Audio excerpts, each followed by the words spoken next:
un saludo a toda la teleaudiencia de la Mesa Redonda. El presidente cubano Miguel Díaz-Canel Bermúdez publicaba hace algunas horas en su cuenta en X: la paz mundial está en peligro.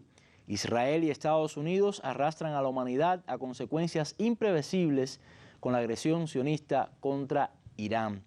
Hago llamado urgente a la movilización internacional para actuar unidos e impedir a tiempo un conflicto internacional o amenaza nuclear. Unas palabras, un escrito que muestra la dura realidad que vive el mundo en estos momentos, el inminente peligro, con el tema que hacía referencia el también primer secretario del Comité Central del Partido de nuestro país. Y sobre ese tema estaremos analizando, debatiendo, comentando hoy en la Mesa Redonda.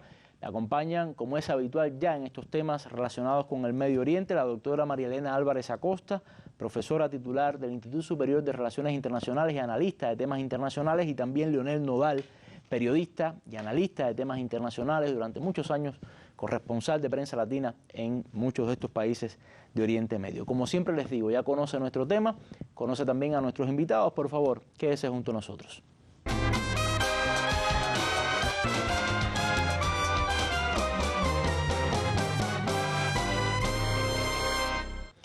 Pero antes vamos a ir a nuestra habitual sección, la noticia del día. Son varias noticias hoy en el día, sin dudas, y de las más importantes, por supuesto, el minuto a minuto de lo que sucede con respecto a este conflicto entre Irán e Israel.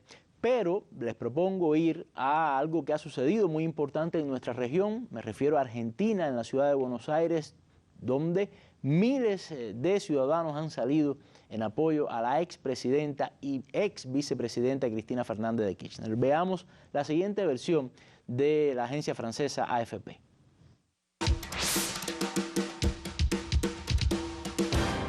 Decenas de miles de personas salieron el miércoles a las calles de Buenos Aires en apoyo a su líder de centroizquierda, Cristina Kirchner, quien cumple 6 años de prisión domiciliaria desde el martes por corrupción.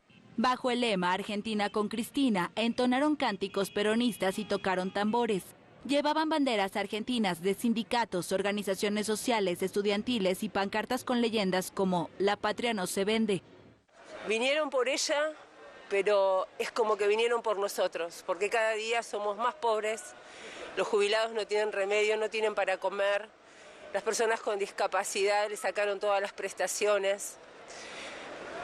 Es por las políticas que Cristina hizo durante su gobierno. El equipo de prensa de la expresidenta y ex vicepresidenta calculó que había más de 1 millón de personas en las calles. Los manifestantes se concentraron en la Plaza de Mayo de Buenos Aires y en las calles aledañas, convocados por el Partido Justicialista que Kirchner preside. También se sumaron frentes de izquierda con columnas propias, algo novedoso en una manifestación en defensa de una líder del peronismo. La Corte Suprema ratificó la semana pasada la condena de Kirchner por administración fraudulenta en contratos de obras públicas en la provincia de Santa Cruz. El martes se le permitió la prisión domiciliaria en su departamento de Buenos Aires. Kirchner, líder de la oposición al presidente liberal Javier Milei, denunció parcialidad judicial, falta de pruebas y acusó a los magistrados de ser monigotes del poder económico. Ella iba a ser candidata a una diputación en la provincia de Buenos Aires y de ganar habría obtenido 4 años de fuero. Lo que sí hay es una intención de acallarla, de sacarla del escenario político para que pueda competir en las próximas elecciones.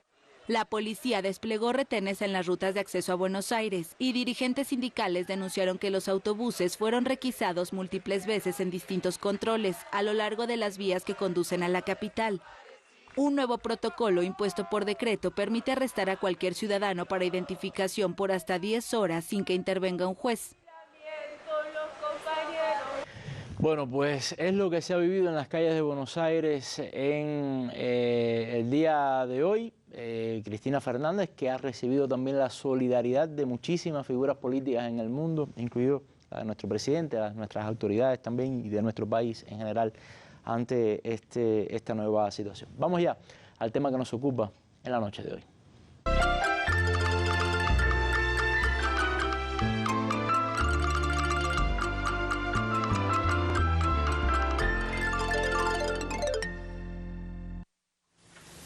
کار رو اونها شروع کردند El líder supremo de Irán prometió el miércoles que su país no se rendirá. En un mensaje televisado durante el 6º día de confrontación directa con Israel, el ayatolá Ali Khamenei lanzó una advertencia a Estados Unidos, cuyo presidente Donald Trump pidió la rendición incondicional de Teherán. Khamenei calificó estas declaraciones como inaceptables.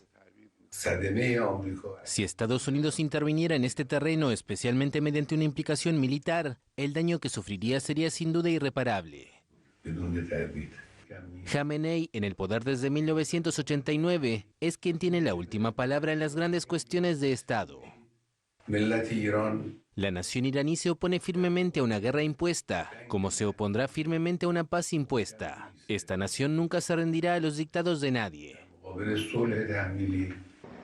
El ejército israelí lanzó el viernes pasado una campaña militar sin precedentes con el objetivo de desbaratar el programa nuclear iraní. Irán ha respondido atacando a Israel con misiles y drones. El Estado hebreo y varias potencias occidentales sospechan que Teherán quiere dotarse de la bomba atómica, algo que la República Islámica niega. Israel bombardeó el miércoles centros de producción de centrifugadoras de uranio en Irán. En la amplia operación participaron más de 50 aviones de combate, duró más de 3 horas e incluyó 3 oleadas de ataques. Durante la operación atacamos un centro de producción de centrifugadoras destinado a permitir al régimen seguir mejorando su enriquecimiento de uranio. El Organismo Internacional de Energía Atómica informó que los ataques israelíes causaron la destrucción de 2 edificios en Karaj, cerca de la capital Teherán, donde se fabricaban piezas para las centrifugadoras del programa nuclear iraní. También indicó que fue alcanzado un edificio del Centro de Investigación de Teherán, donde se fabricaban y probaban rotores para centrifugadoras avanzadas. El conflicto directo entre ambos países, que tenían décadas de guerra socavada, comenzó el viernes pasado, cuando Israel lanzó bombardeos en territorio iraní. Desde el inicio de los ataques, las fuerzas israelíes golpearon cientos de instalaciones militares y nucleares y mataron a numerosos dirigentes del ejército y científicos. Israel justificó su ofensiva por la necesidad de evitar que Irán se hiciera con la bomba atómica, un objetivo negado repetidamente por Teherán, que asegura que su programa nuclear tiene un fin solamente civil. Bueno, son las versiones de algunos medios europeos.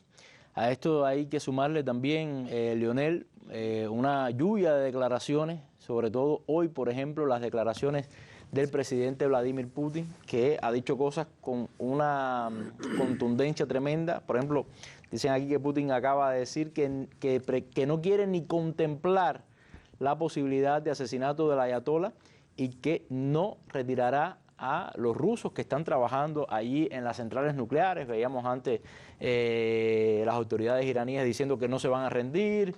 Hay quien dice ahora dentro de la prensa estadounidense que ya la decisión de Estados Unidos de atacar Irán está tomada por Trump.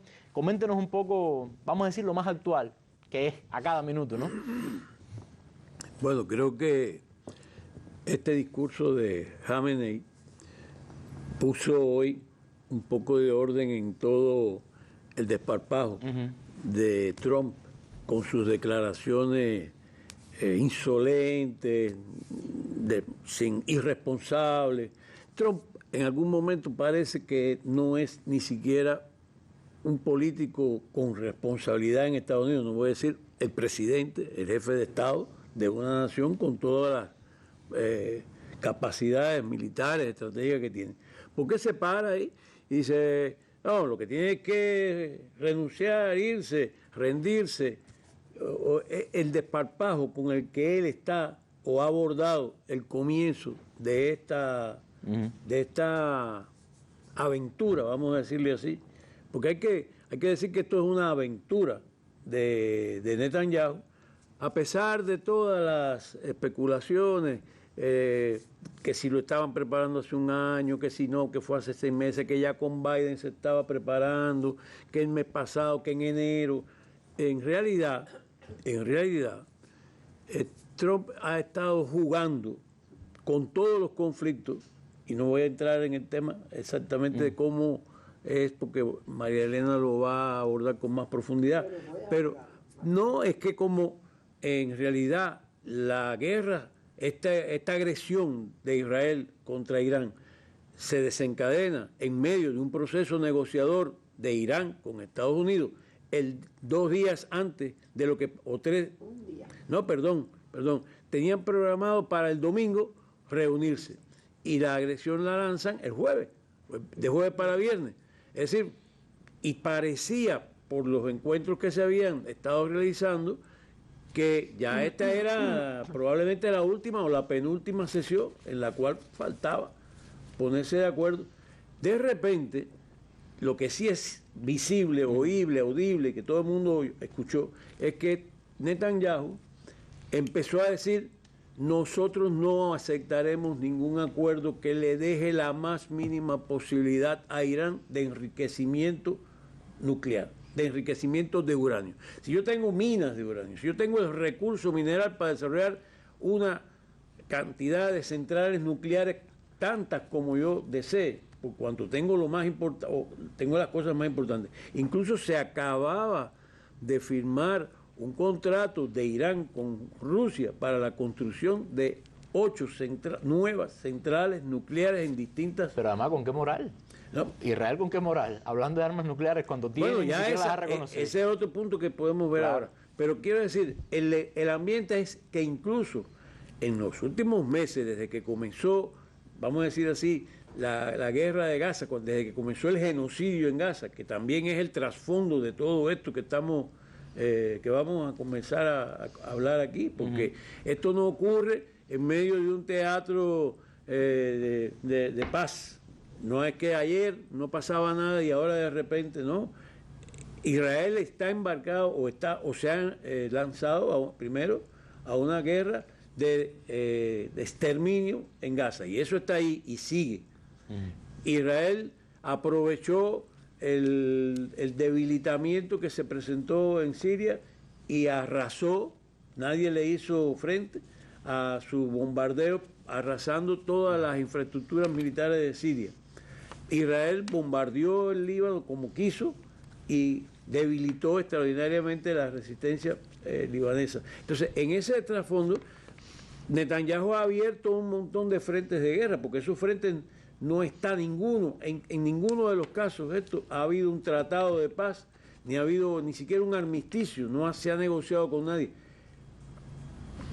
Entonces, Trump, estos son los antecedentes de este conflicto, Trump se mueve para el Golfo, visita Qatar, visita Arabia Saudita, los Emiratos Árabes Unidos y Qatar, y llega y lo que dice que lo que le interesa son los negocios, que incluso él no se va a preocupar por exigir una vez más o ahora, como hizo hace unos 8 años atrás, cuando hizo su primer mandato.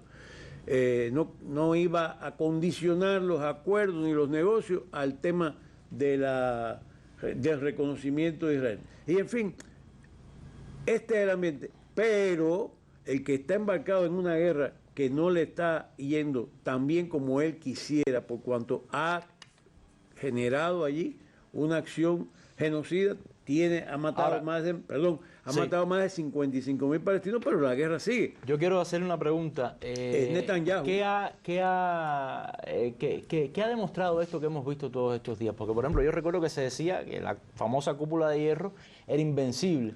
Bueno, Irán demostró que no. Y veíamos también,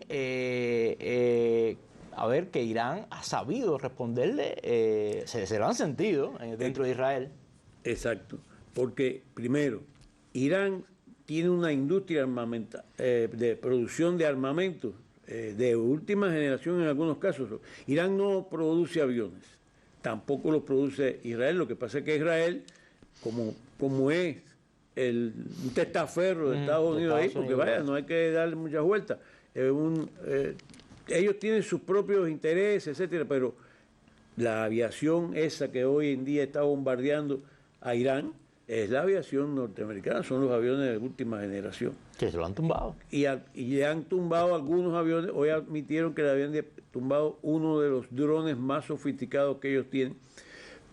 Pero lo que sí es cierto, que Irán se ha venido preparando, porque si hace más si desde el año 79 que triunfó la revolución, Israel y Estados Unidos están intentando derrocar la revolución islámica en Irán, Pues por supuesto que a lo largo de todos estos años los iraníes se han ido preparando y han ido fortaleciendo. Y a pesar de toda la propaganda que ha seguido a cada uno de los golpes o de las acciones militares, como fue el asesinato de Soleimani por parte del gobierno de Trump, que ahora sí la Guardia Revolucionaria se quedó descabezada. Ahora mismo esta agresión israelí contra Irán ha comenzado con actos de terrorismo. Esto es una guerra terrorista ante todo.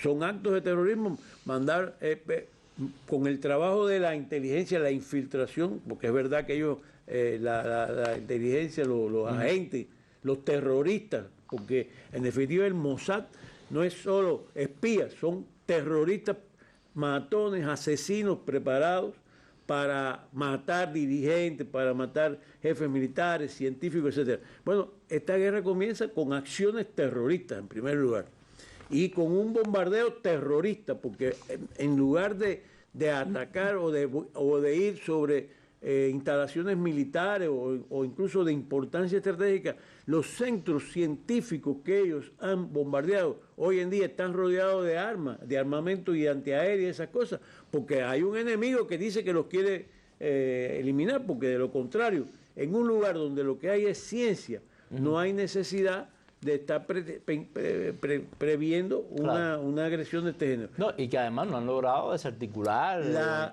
cúpula de hierro.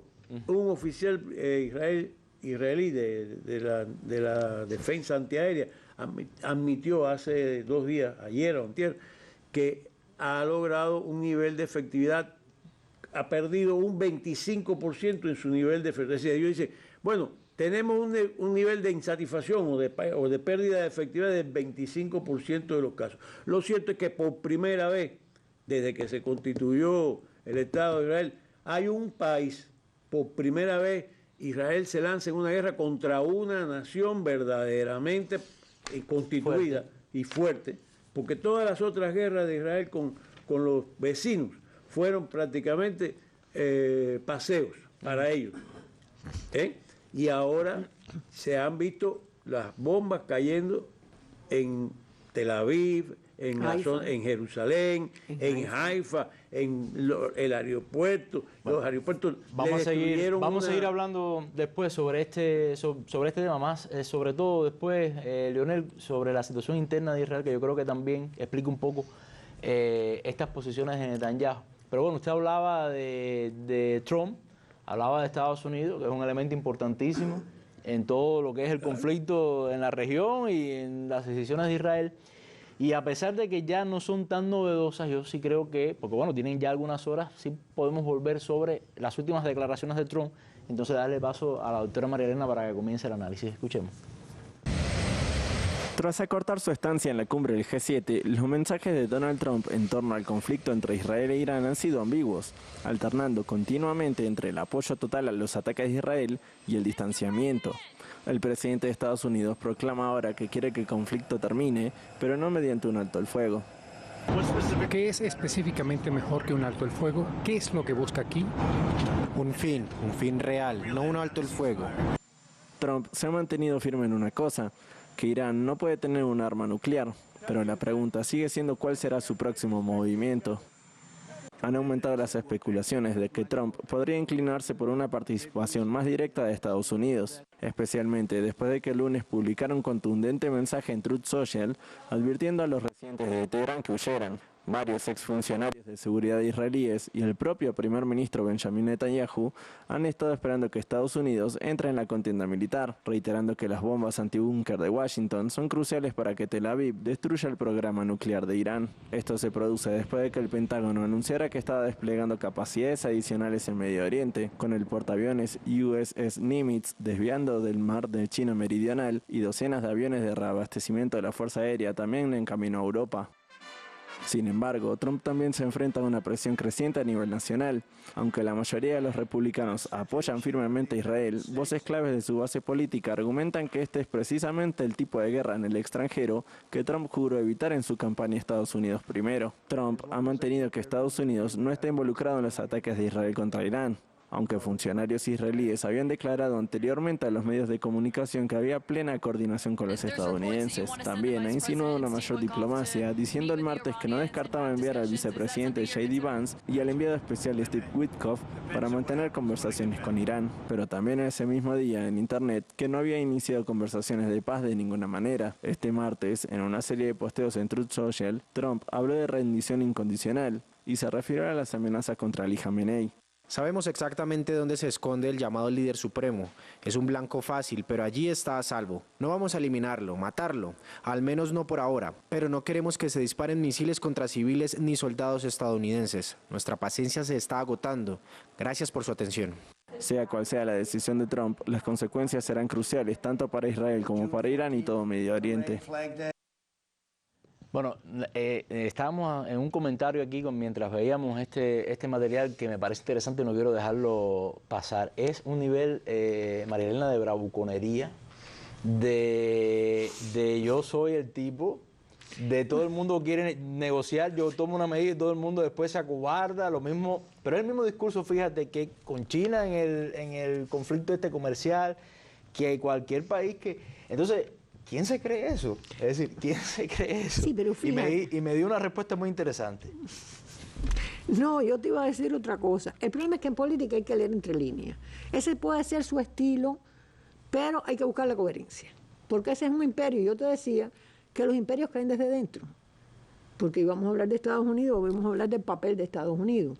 Entonces, Estados Unidos, el papel de Trump y de la postura hacia Medio Oriente, hoy, tiene que tener en cuenta la situación interna del país, aunque yo no soy especialista en Estados Unidos, yo analizo Estados Unidos desde Medio Oriente.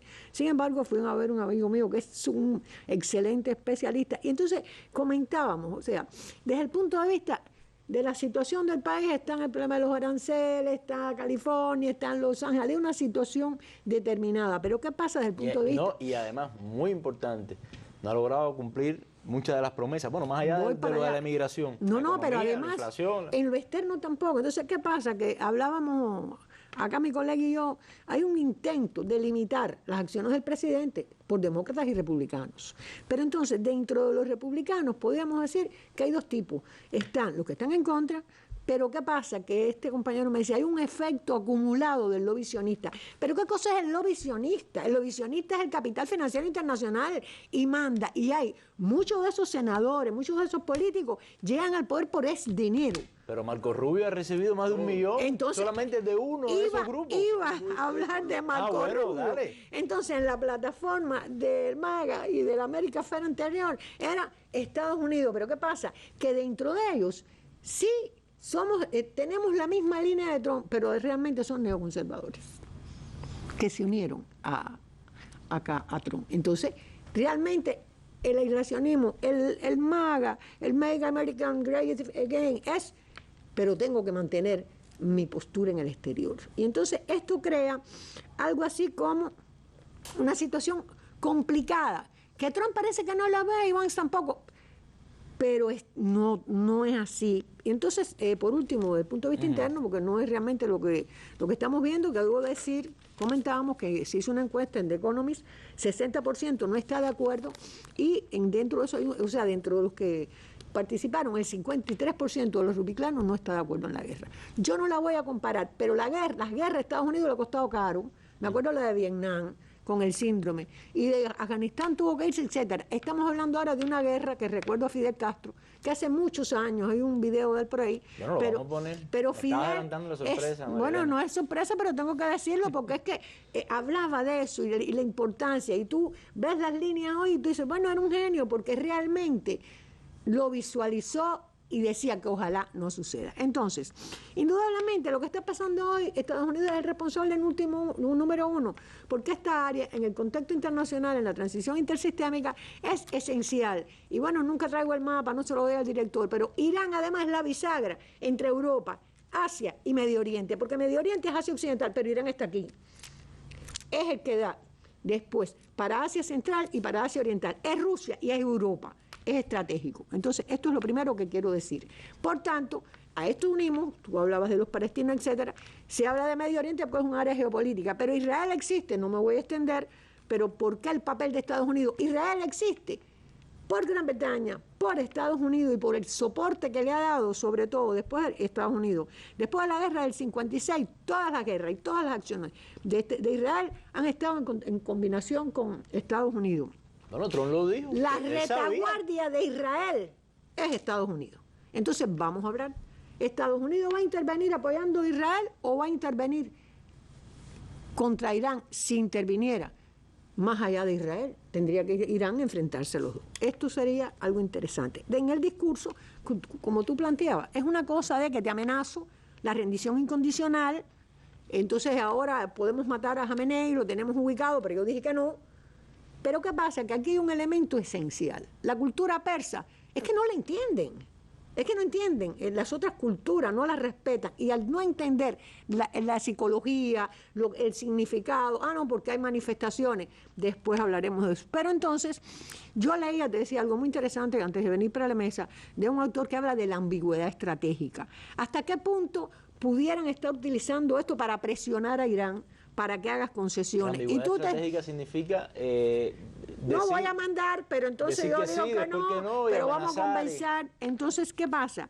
Que él hablaba de que Irán se ha preparado. Indudablemente, Irán no ha respondido hasta ahora con fuerza. Irán trató de negociar.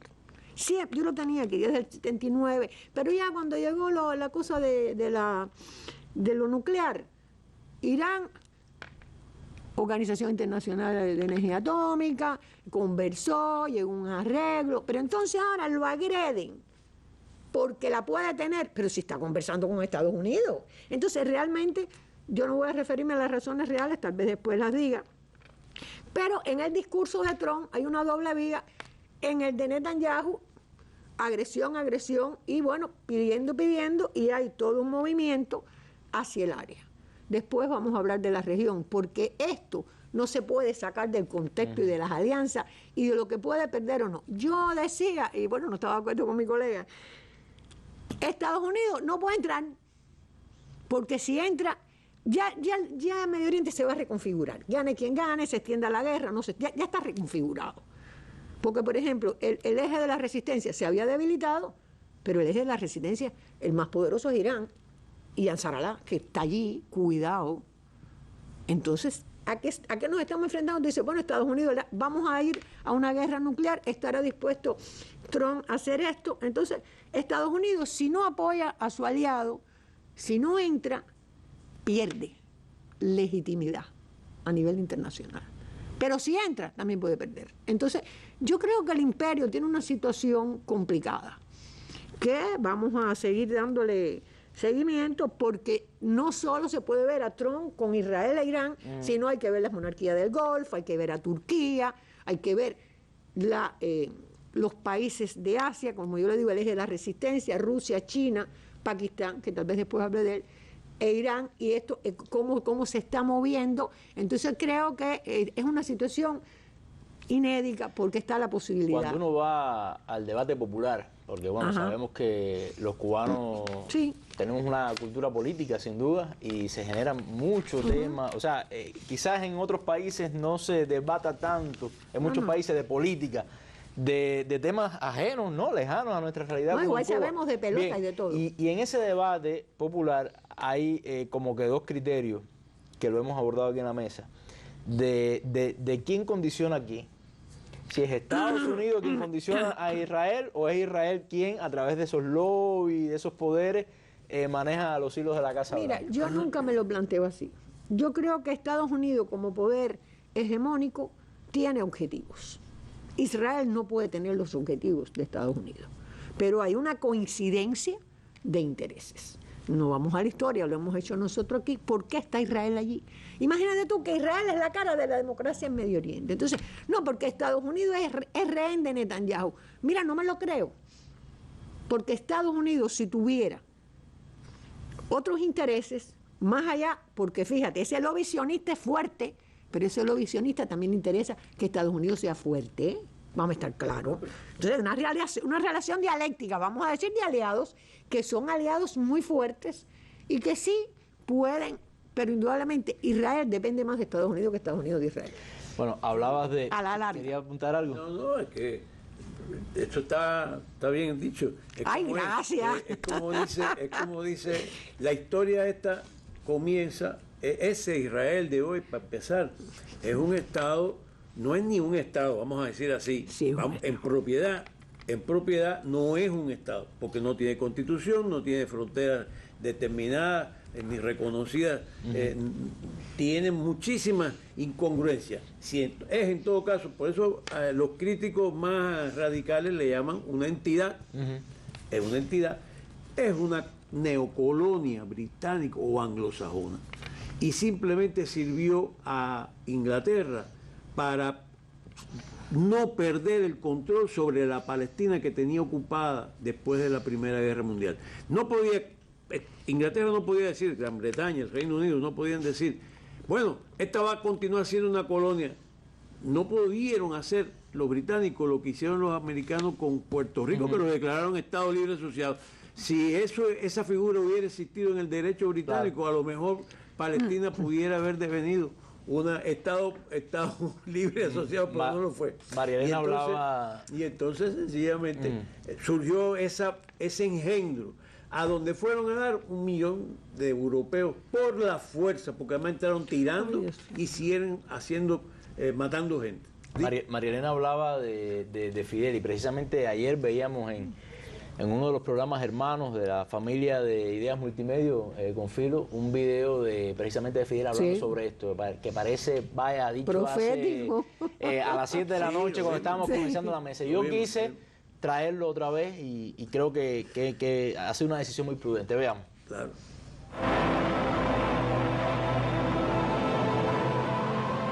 El uso de las armas nucleares en una nueva guerra implicaría el fin de la humanidad. Así lo previó el científico Albert Einstein, quien fue capaz de medir su capacidad destructiva, de generar millones de grados de calor que todo lo volatiliza en un amplio radio de acción. El genial investigador fue impulsor del desarrollo de esta arma antes de que el régimen genocida nazi dispusiera de ella. Cualquier gobierno del mundo está obligado a respetar el derecho a la vida de cualquier nación y del conjunto de todos los pueblos del planeta. Hoy existe un riesgo inminente de guerra con empleo de ese tipo de armas, y no albergo la menor duda de que un ataque de Estados Unidos e Israel contra la República Islámica de Irán se tornaría inevitablemente en un conflicto nuclear global. Fidel decía también en este video que hemos recortado por cuestión de tiempo que los pueblos tenían que pedir, exigir la paz. Y eso en la región, los pueblos y los gobiernos, ¿no? ¿Cómo se está comportando con respecto a eso? ¿Cuáles han sido las reacciones de otros actores que son importantes? Veíamos a Putin hablando duro, habitualmente habla duro, pero fue muy categórico, me llamó mucho la atención esto. Pero bueno, hemos visto también, María Elena, declaraciones de Turquía, y decías algo interesante que ahora tienes el deber de explicarlo aquí. Se está reconfigurando el Medio Oriente. Aquí es peligroso hablar a veces. Bueno, no estoy de acuerdo con cosas que dijo mi amigo, pero lo voy a dejar pasar. Bueno, porque es complicado. Si nosotros miramos la región, está aquí Israel y aquí está Irán. Yo decía que Irán es el centro. Entonces, en la región decía que el eje de la resistencia se había debilitado. Sin embargo, ahora existen, vamos a decir, otras condiciones, no para que realmente se fortalezcan, pero en el caso del Líbano, Siria, tienen una situación muy complicada, pero todavía quedan fuerzas que pueden apoyar a Irán. En el caso de Irak, igual. Y en los casos que tienen bases militares de estadounidenses, esto es complicado, porque Irán ha dicho que si responde van a haber muertos. Pero entonces, de forma general, me voy a detener sobre todo en los países del Golfo y en Turquía. Vamos a ver sobre todo los actores regionales e internacionales. Los países del Golfo, a través del Consejo de Cooperación del Golfo, están muy preocupados, porque ellos tienen un proyecto de Agenda 2030, Y es verdad, el petróleo sube y le beneficia. Pero el problema es que si hay una acción de Estados Unidos y la guerra está ahí mismo, o cae una bomba mal, o una acción que los toque, entonces ya la paz terminó para ellos. ¿Qué pasa? Que desde el punto de vista nacional, la mayoría de la población, aunque Irán es persa y no árabe, apoya, y los gobiernos también, hasta los que tenían la alianza con Estados Unidos, han apoyado Arabia Saudita, Qatar, Omán, Bahrein, todos han apoyado a Irán, porque saben, además, fíjate, esto es lo primero que debía haber dicho, si Irán cae, todo el mundo cae, se reconfigura, porque ¿quién es el actor que enfrenta a Israel y a Estados Unidos? Irán. Los demás no. Los demás no lo enfrentan. Pero entonces, estas monarquías del Golfo han llegado, sobre todo por el papel de China y por los intereses de ellos mismos, a tener unas relaciones bastante fluidas con Irán, después del Tirán. Que era impensable hace mucho tiempo. Era impensable, pero entonces ya la tienen. Y esto ha hecho que el área realmente apoya a Irán. Y entonces lo otro es, los países del Golfo están en una situación bien complicada, es Turquía, porque Turquía cada vez habla más alto a Israel, pero porque además ahí también hay otros intereses en Siria, etcétera, que no voy a explicar. Pero, por ejemplo, hoy una compañera mía, Israel violó el espacio aéreo turco. Cuando tú dices que la guerra se derrama, se puede derramar, yo te decía, por un error, porque Turquía no lo va a permitir porque Turquía es una potencia. Entonces, de forma general, él en el área se ha apoyado a Irán. Y se ha tratado, no sale, pero indudablemente los países del Golfo están presionando a Estados Unidos porque además tienen excelentes relaciones con Trump y pueden presionar para tratar porque la táctica de Estados Unidos siempre ha sido llegar al arreglo de Abraham. Entonces, discúlpame, Netanyahu decía, no, yo lo vi, ahora vamos a avanzar hacia el acuerdo de Abraham. No, Arabia Saudita no puede sumarse, porque toda la población sabe que Israel es el causante de la guerra. Entonces lo que está es entorpeciendo. Otra cosa sería, si mañana Irán cae, pues entonces, aunque no voy a hablar de lo que puede pasar en la guerra, entonces habría otro Bueno, yo no soy experto en Medio Oriente como ustedes, pero yo supongo que también, recordemos que son países que hay, en algunos casos, una mayoría, no en el poder, o una minoría, que son chiitas, o sea, y que todo eso puede traer una inestabilidad interna. Pero el problema es más que religioso. Te estoy hablando porque sí. No, pero hablo de empatía. No, pero no, mira, está la empatía popular, pero están los intereses de las naciones. Y no estamos hablando de cualquier nación, porque tú dices Emiratos Árabes así, pero cuando tú ves los capitales que tiene, las inversiones que tiene, son protagónicos. Claro. Entonces, a nadie le conviene la guerra a Israel. Entonces, rápidamente, porque sé que tenemos un problema de tiempo. Le quería preguntar por Rusia. No, si voy que para... es fundamental. Voy para... Y hoy Putin, en esa conferencia de prensa, le preguntaron muchísimo sobre... El problema es que Rusia dijo que iba... Rusia, mira, todo el mundo quiere la paz, menos Israel. Entonces, hasta Irán, porque yo no he analizado Irán. Rusia, Putin dijo, no, yo me brindo. Hubiese sido un interlocutor perfecto. Dicen que Trump dijo que no. Pero ¿qué pasa? Que hay una alianza, hay un acuerdo firmado que no dice que Rusia va a apoyar militarmente, pero hay un acuerdo militar entre Irán y Rusia. Cuidado, por eso dije, para acá, estamos hablando entonces de la parte asiática, de la Organización de Cooperación de Shanghái, que tiene acuerdos y que Irán también forma parte. Estamos hablando de China, pero estamos hablando, y quiero decirlo, en eje ese asiático, estamos hablando de Pakistán. Pakistán apoyó a Irán y le dijo a Israel, si le tiras la bomba atómica, yo te la voy a tirar. Así en el popular, voy a cerrar rápidamente, porque ¿qué pasa? Que si le tiran la bomba a Irán, y yo creo que esto contuvo bastante Israel, como dice Fidel, la situación va a ser catastrófica, no solo para Irán.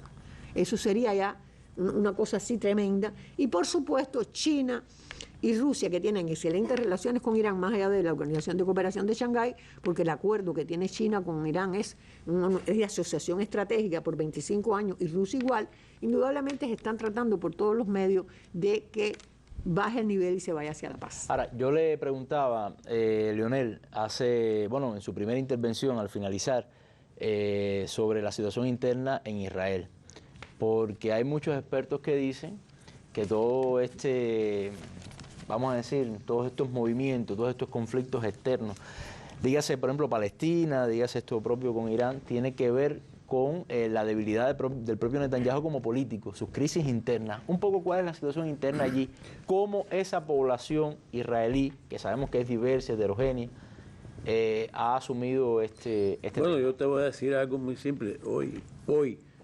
el periódico más respetable dentro de Israel, más allá de que hay otros muy importantes y muy bien informados, el diario Haaretz, que está siendo boicoteado por el gobierno de Trump hace ya más de 2 años, desde que empezó la confrontación, la guerra de agresión contra Hamas y contra el pueblo palestino en Gaza, sacó un editorial diciéndole que su editorial de hoy cuestiona, es decir, admite, sí, fue aprovecharon el factor de sorpresa para lanzar esta inopinada, impensable agresión contra Irán, pero ha dejado descubierto una vez más el frente interno, que quiere decir la sociedad, los habitantes de los 9 millones, según ellos, que viven allí.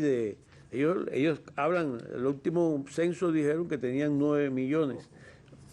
Eso dicen los israelíes. De cualquier manera, si son 9 o si son 7, se olvidó de la gente que está ahí adentro desde hace 2 años, protestándole a él todos los días en frente de su casa, pidiéndole que acabe de resolver el problema de firmar un acuerdo de paz, porque no puede ser de guerra. Él quiere seguir la guerra, porque él está cuestionado, él está en el banquillo de los acusados en 3 juicios, lo están procesando hace ya más de 1 año y sigue por corrupción.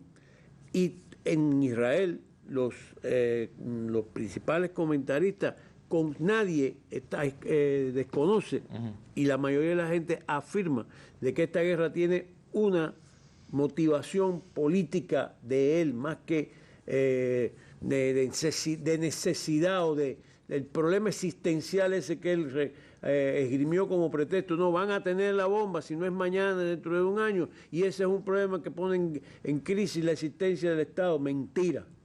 Esa es una gran mentira, y la población interna en Israel lo admite y lo ha dicho con claridad, lo está expresando continuamente. Le están exigiendo hoy que deje, le están recordando que ha dejado abandonado una vez más a los 50 y pico de cautivos, de rehenes que capturó Hamas, y que tiene todavía esperando por una negociación de 3 puntos, cese del fuego, un acuerdo de fin de la guerra, devolución. Hamas le entrega a los prisioneros y ellos liberarán a cientos de los miles que tienen de prisioneros palestinos. ¿Y la guerra? Es decir, esa guerra tiene que terminar. Me he referido en medio de estos bombardeos de que hay muchas personas que intentan salir de Israel. Bueno, huyendo, hay una situación ya hoy. Ayer salió un barco de pasajeros lleno de gente y están yéndose ellos cerraron la salida, los vuelos de salida. Ahora Estados Unidos está organizando viajes, evacuaciones por barcos, para sacar gente, todo el que se quiere ir, porque hay cientos de miles de personas que están locos por salir de allí. Pero hace rato que de Israel se está yendo gente, hay mucho tiempo. Pero además, después de lo que significó para el norte, para todas las colonias del norte, la destrucción que sacó de allí a más de 100.000 o 200.000 personas, colonos, ahora también se han quedado, hay infinidad de lugares que han sido afectados en estas ciudades importantes que mencionábamos. Entonces, hay otro tema que le están pidiendo, Leonel, que tiene un conflicto con unos sectores, los Haredim. Sí, exacto, por el tema del servicio militar. Los ultraortodoxos. Él logró salvar su coalición en una semana antes, en la semana anterior de lanzarse a esta aventura.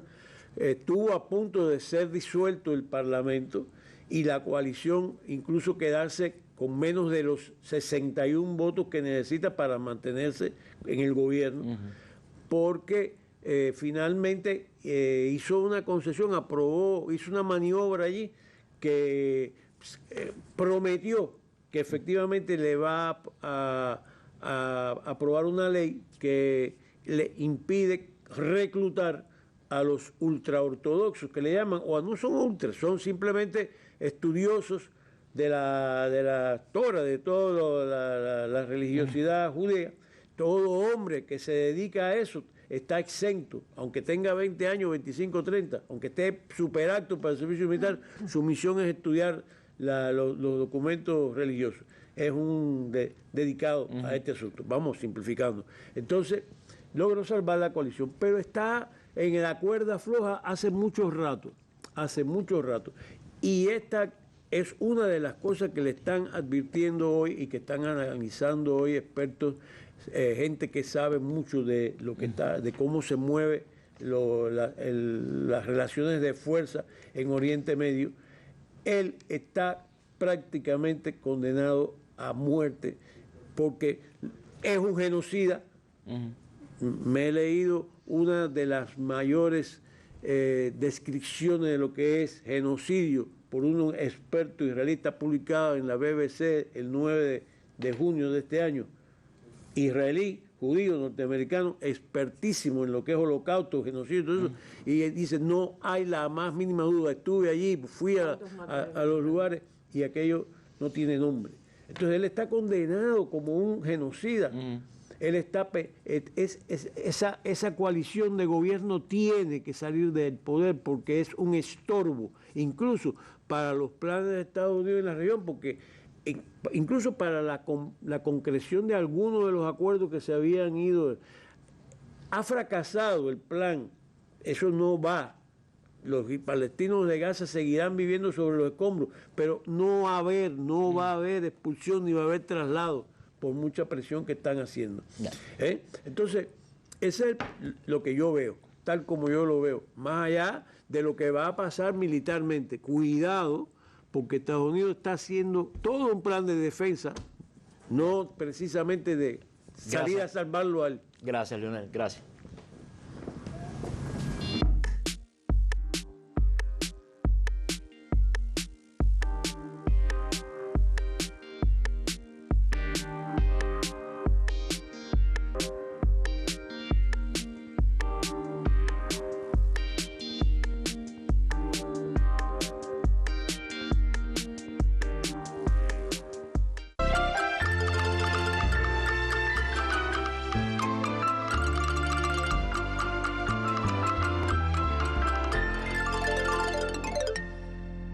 Bueno, decía María Elena que no había tenido todavía un tiempo de hablar sobre Irán dentro de la situación. De alguna manera por ahí.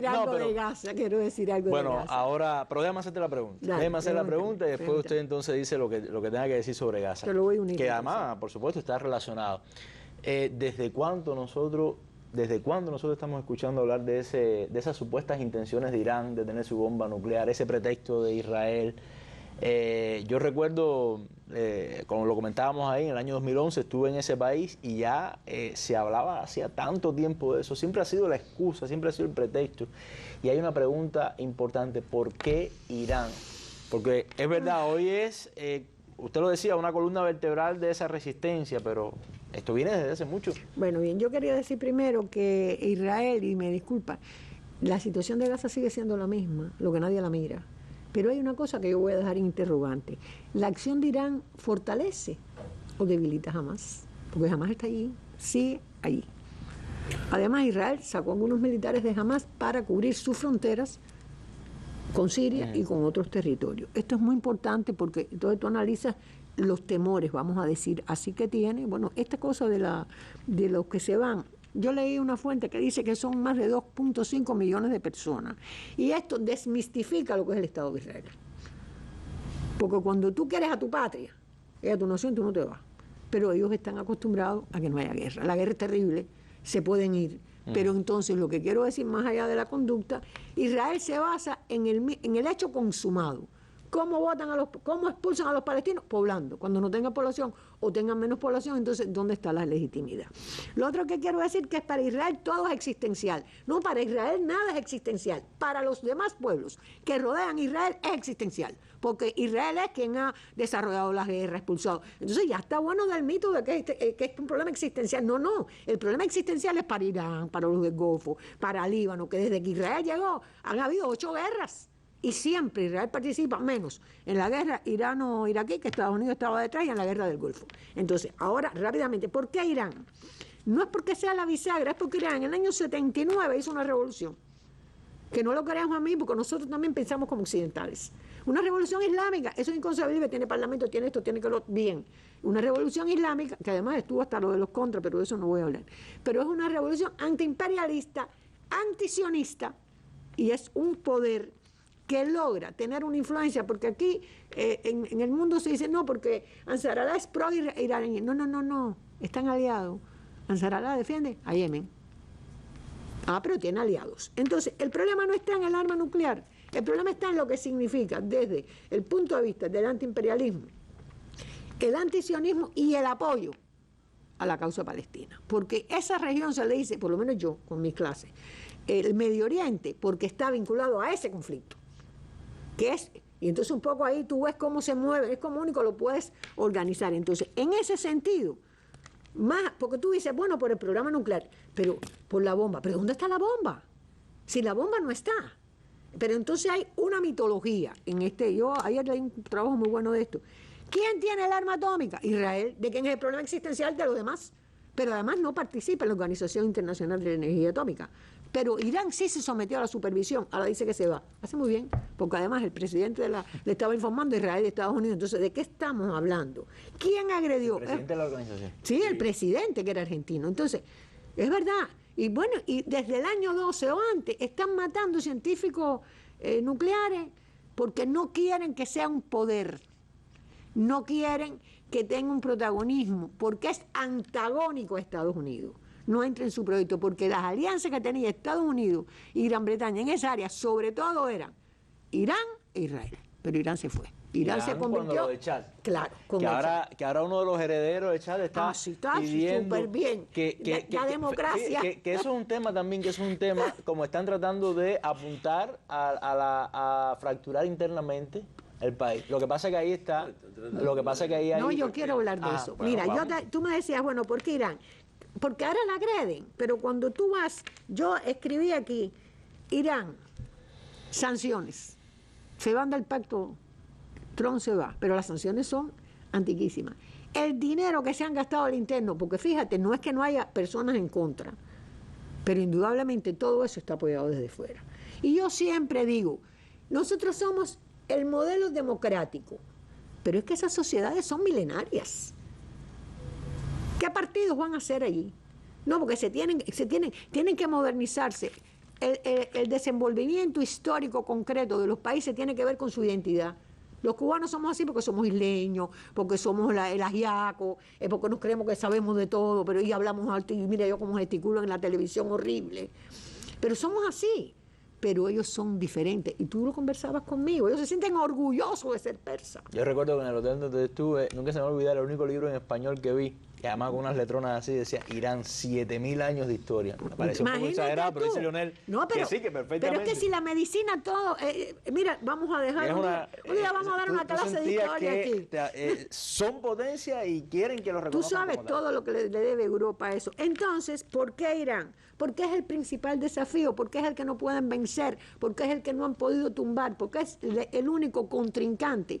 Ahora voy a hablar de Irán, si me queda, no sé cuánto me quedan, porque nunca miro el tiempo. Irán ha tratado de evitar la guerra a toda costa. Ajá. Irán tuvo una guerra impuesta en la década del 80. Duró 8 años. El costo fue, acabado de empezar la revolución en el 79. Y ganaron. Pero el problema aquí no es ganar y perder, aquí todo el mundo pierde, incluyéndonos a nosotros. Porque tú hablabas de genocidio, ¿y qué hacemos para evitar el genocidio? No, porque los organismos internacionales no funcionan, no. Entonces, ya lo último que quiero decir, aunque me faltan muchas cosas, es el eje comunicacional en el mundo. Porque ¿por qué entonces la Unión Europea dice que no el agresor es Irán. Entonces, ¿de qué estamos hablando? Estamos hablando de crear una concepción sobre Israel indefenso, pequeño, etcétera. Y entonces el lobo y la caperucita, desgraciadamente, Bueno, lo tengo que llevar ahora ahí. terminó el G7 y en la ¿Y qué declaración que Israel tenía derecho a defenderse. Pero si es el que agrede... Entonces, estamos hablando, mira, de manipulación de la historia. Estamos hablando entonces de patrones de identificación que yo hasta los he oído en Cuba. Y yo me puedo equivocar también porque todo el mundo se equivoca, pero esto del existencialismo no me parece. Como no me parece toda la justificación, porque es un movimiento fundamentalista montado en colonialista que utiliza métodos terroristas, pero nadie lo dice. Entonces, estamos en un mundo donde Irán, pudiéramos decir, que es el elemento que no le permite, porque tú puedes decir, bueno, las monarquías del Golfo, pero tienen buena relación. Ahora fíjate, si mañana eventualmente, aunque la historia realmente, los persas siempre han estado ahí, Irán no fuera el contrincante, y ojalá que esto lleve a un acuerdo y no a que siga la guerra, como te decía, la reconfiguración entonces incluiría mucha pérdida de independencia de estos países. Ojo, con la hegemonía internacional. En este conflicto ya Israel perdió, en otra clase, te lo digo. Y Estados Unidos también. Deja abierta la tesis para una nueva mesa redonda que estoy convencidísimo que estaremos hablando de este tema durante los próximos días. Ojalá que muchísimo. Bueno, muchas gracias a ambos por acompañarnos una vez más. Ambos son parte de la familia de RT. Disculpen, estaba pensando en RT. También. Bueno, que se me cruzan los canales de la mesa redonda y nada, siempre los tenemos aquí con estos temas. Nos vamos con nuestras imágenes del día, que tienen que ver con nuestro país, el foro de San Petersburgo, en el cual Cuba participa, una delegación encabezada por el ministro de Comercio Exterior, y en la que se ha dado la buena noticia de que Rusia, ya oficialmente su Ministerio de Energía, ha dicho que se compromete con la modernización y con el apoyo del sistema eléctrico nacional. Con esas imágenes nos despedimos, nos vemos en una próxima mesa redonda. Gracias por su atención, hasta la próxima.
Somos Super Éxitos, una plataforma comercial online de múltiples productos con entregas rápidas y seguras en su domicilio. Nos encontramos en Subirana número 313, entre Santo Tomás y Benjumeda, Centro Habana. Contamos con la tecnología y el equipo profesional capaz de complacer al cliente más exigente. Te ofrecemos varios incentivos y regalías en el pago, como son ofertas especiales de combos para días festivos y tarjetas de regalo. Contáctenos. Super Éxitos, su mejor opción.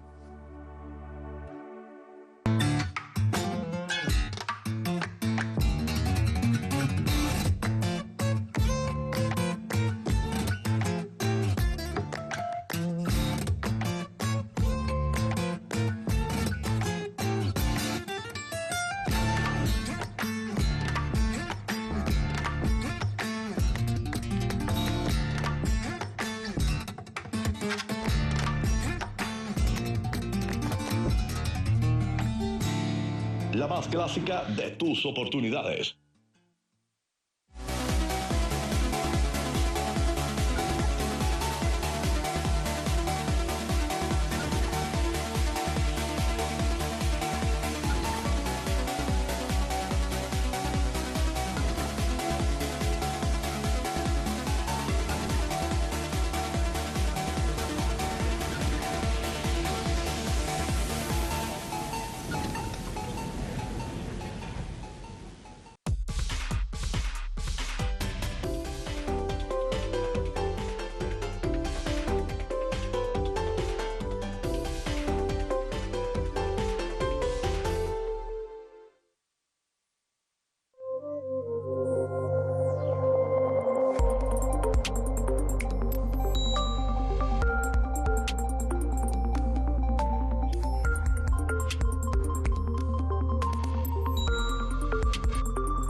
Hola a todos, bienvenidos a una nueva emisión del programa Entrevista del canal Cubavisión Internacional. Esta vez tengo el gusto de conversar con una periodista, colega en esta hermosa profesión, que además se caracteriza por ser ensayista, crónica, biógrafa. Un gusto conversar esta vez con Katiuska Blanco Castiñeira. Bienvenida. Un honor y un gusto para mí, cómo no.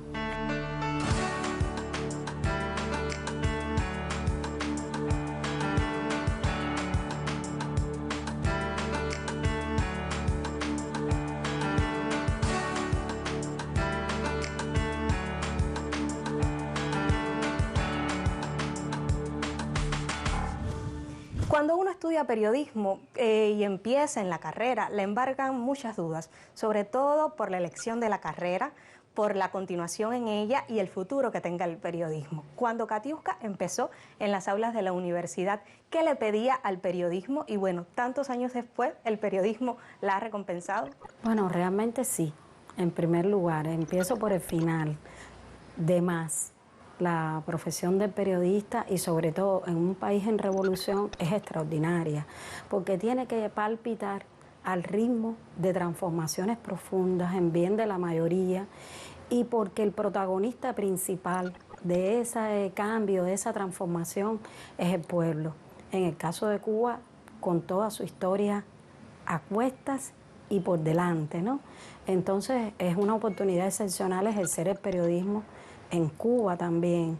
Y sobre todo, bueno, yo nací en el año 1964 y hacía muy poquito tiempo que había triunfado la revolución y ya en los años 70, por ejemplo, tenía 69, 70, tenía 5 o 6 años y ya empiezo a vivir los acontecimientos históricos que hoy cuando uno ve o mira hacia atrás, uno dice, bueno, qué oportunidades tan especiales tuvimos en nuestra infancia, nuestra adolescencia y nuestra juventud y también, por supuesto, ya ejerciendo la profesión como periodista.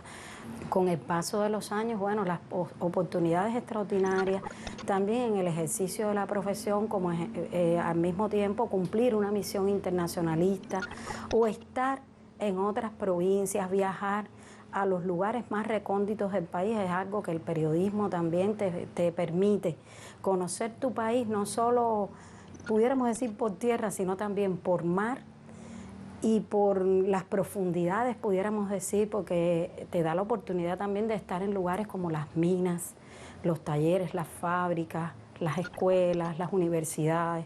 Si amas el periodismo, amarás también todas esas oportunidades de ir a las llanuras, a las montañas y a las costas de nuestro país, que también son numerosas porque estamos en una isla y en un archipiélago, ¿no?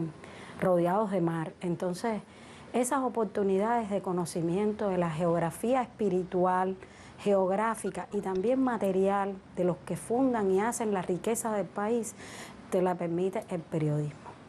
Actualmente muchos investigadores de las teorías de la comunicación están apostando por un periodismo especializado, que justamente le brinde más conocimiento al periodista. Esto, por supuesto, ha creado una separación entre los que apuestan por este tipo de periodismo y por los que apuestan por la formación integral. ¿Podemos decir que usted es una periodista especializada quizás en temas sociales, en biografía? A ver, yo pienso que para ser un periodista que se especialice en temas sociales, al mismo tiempo tiene que ser un especialista o un periodista que tenga una cultura general integral. Es imposible abordar en profundidad las complejidades, las innumerables variables que se entrecruzan en una sociedad y especialmente en una sociedad en revolución sin tener un conocimiento general integral, una cultura general integral. Usted no se podría explicar determinados fenómenos de la sociedad, incluso a principios de la revolución, y te lo digo basándome incluso en conocimientos del propio Fidel, cuando él expresa su famosa frase, el futuro de Cuba tiene que ser un futuro de hombres de ciencia y de pensamiento. Las personas conocen mucho esa frase, pero muchas veces se desconoce lo que Fidel continúa diciendo, y dice que en otro tiempo se estudiaba, por ejemplo, la geografía, los valles, los ríos, las montañas, sin conocer y sin abordar la historia de los seres que habitan en todos esos lugares. Y incluso decía, se nos enseñaban los accidentes geográficos, pero no se nos hablaba de los pantanos sociales.